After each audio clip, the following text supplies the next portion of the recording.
આકરી ઠંડી વચ્ચે પણ જ્યાં આસ્થાનો તાપ જીવંત છે તેવા છોટાઉદેપુરના આદિવાસી પંથકમાં આજે પણ પરંપરાના દર્શન થઈ રહ્યા છે। છોટાઉદેપુરના ગ્રામ્ય વિસ્તારમાં સદીઓ જૂની પરંપરા આજે પણ અકબંધ છે। 90 વર્ષ બાદ ઉજવાતા ઇન્દ ઉત્સવની ભવ્યતા વિશે જોઈએ આ ખાસ રિપોર્ટ। હાલની ગાત્રો થીજાવતી ઠંડીમાં છોટાઉદેપુર જિલ્લાના ગ્રામ્ય વિસ્તારોમાં આદિવાસી સમુદાય દ્વારા લાખો રૂપિયાના ખર્ચે શ્રદ્ધાપૂર્વક ઇન્દ ઉત્સવની ઉજવણી કરવામાં આવી રહી છે। આદિવાસીઓના દેવો પ્રાકૃતિક હોવાથી તેમને છત વગર ખુલ્લા આકાશમાં સ્થાપિત કરવામાં આવે છે। આ આયખાઓ જ્યારે જીર્ણ થાય ત્યારે વિધિવત રીતે તેમનું નવીનીકરણ કરી પેઢી બદલવાની પરંપરા છે।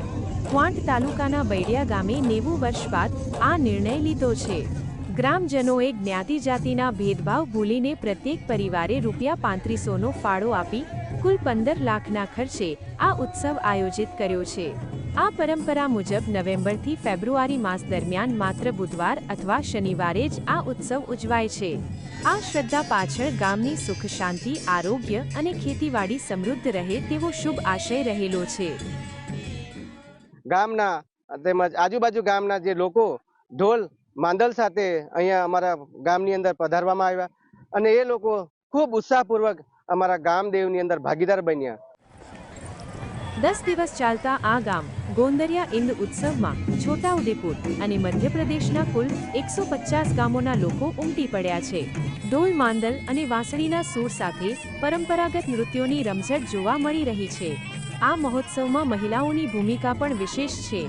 સ્ત્રીઓ પરંપરાગત વસ્ત્ર આભૂષણો સજીને દેવોને રીઝવવા લોકગીતો ગાય છે અને મહેમાનો માટે અડદના લોટના વિશિષ્ટ ઢેબરા પ્રસાદ તરીકે તૈયાર કરે છે। આદિવાસી પરંપરા છે એનું સંરક્ષણ અને સંવર્ધન થાય એનો એક પૂરતો સફળ પ્રયોગ થાય એની એક કાર્યક્રમ સફળ બનાવવામાં ખૂબ મહત્વનો ભાગ ભજવ્યો છે। જ્યારે કંઈ પરંપરાગત રીતે પૂજા વિધિ કરવામાં આવે છે ત્યારે મહિલાઓ એ વિધિમાં સામેલ થાય છે અને એ વિધિમાં જે કંઈ પરંપરાગત રીતે જે પૂજા વિધિ થાય છે એના ગીતો અને દેવોને રીઝવવા માટેના ગીતો ગામથી જે લોકો પોતાના ઢોલ વાજિંદ્રો લઈને જે ટુકડીઓ આવી એ ટુકડીઓને પણ સ્વાગત કરી અને ખૂબ સારા ઉત્સાહપૂર્વક અહીંયા સહભાગી બનાવ્યા।